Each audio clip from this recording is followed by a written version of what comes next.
tayo guys. Ano ba tong kawali na to sumasayaw?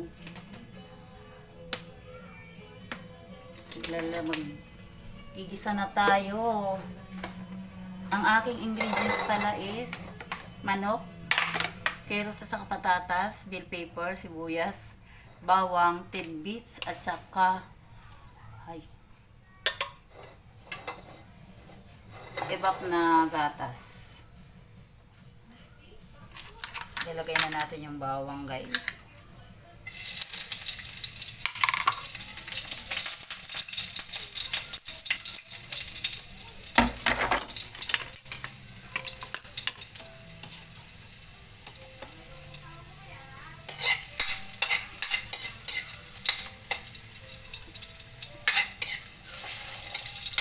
Anak, nang kukuha sumasayaw yung aking kawali, dumudulas ang kalan. Ano ka? Wala na nangyari sa'yo. Buyas.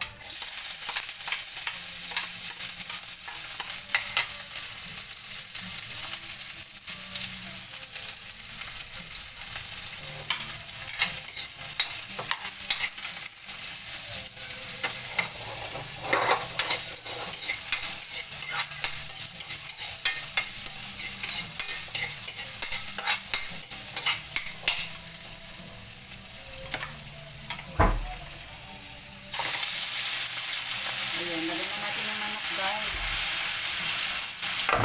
Igisa na natin yan para lumambot. Medyo dikit-dikit pa nga, hindi pa nang hiwalay kasi galing yung sa freezer. Big love shout out sa lahat. Salamat sa mga makapanood ng aking content. Maraming salamat sa mga followers. Big love shout out sa silent viewers. Aking mga kapatid sa YT. Salamat na marami sa inyo. Dapat kahapon pa itong niluto. Kaso lang, nagsimba kasi ako kasi may pyesa sa parokya. Nakauwi kami. Gabi na kasi pagkatapos ng simba, nagposisyon pa. Nakawal ako dito 9:30 na ng gabi. Yung ulam na niluto namin itong hali. Ginataang tulingan. Yun ang inulam nila. Yun na naluto ito ngayon. Lutuin ko na ng maaga.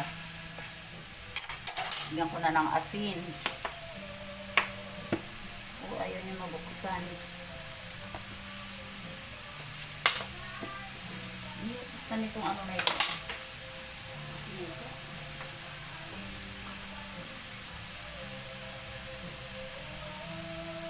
Ayan guys. Asin.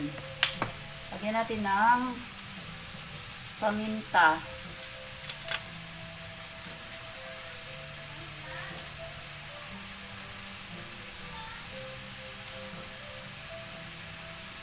Kulang yung isa.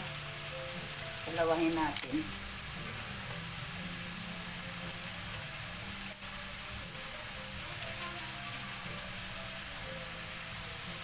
At saka hala, isa na lang yung aking laurel.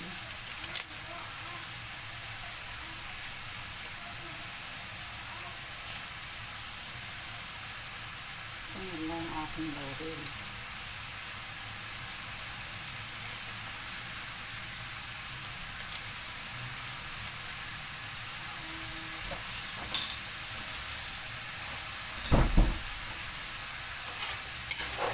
Takpan na natin to guys.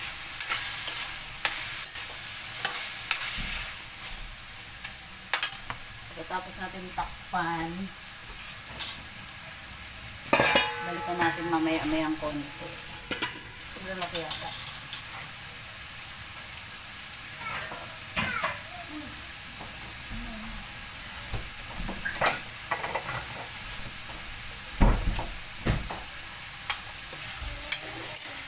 Takpan na natin siya.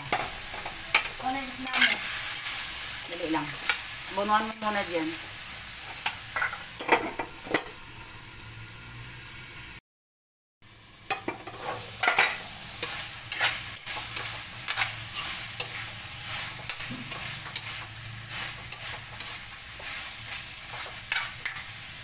Lagyan na natin yung ano guys, patatas.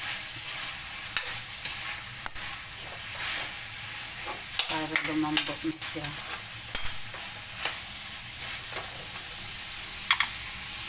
Lagyan na natin siya. Lulambot pa naman yun.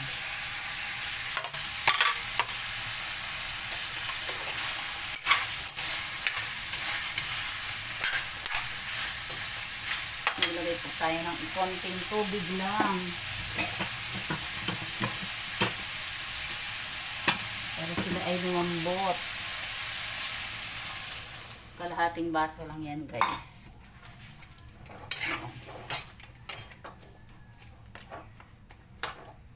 Takpan natin ulit.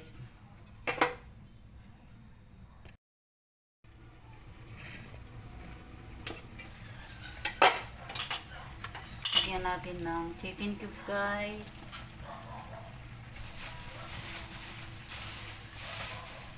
Tapos ilagay na natin tong bell pepper niya.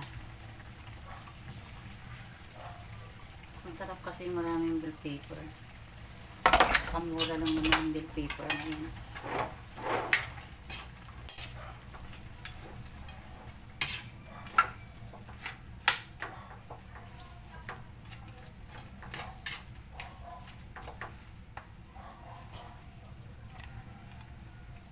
Ilagay na natin itong, tingnan nga natin kung matigas pa. Malambot na. Ilagay natin itong pinya. Inilisan ko nito ng sabaw guys. Ay, hindi na pang natira.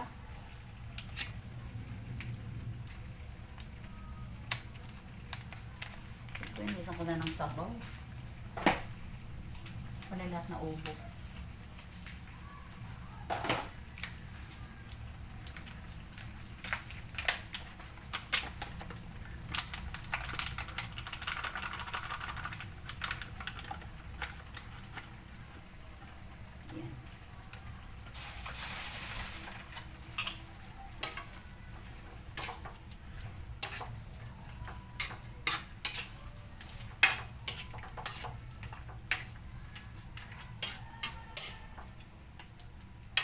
Let's taste it. Wow, yummy.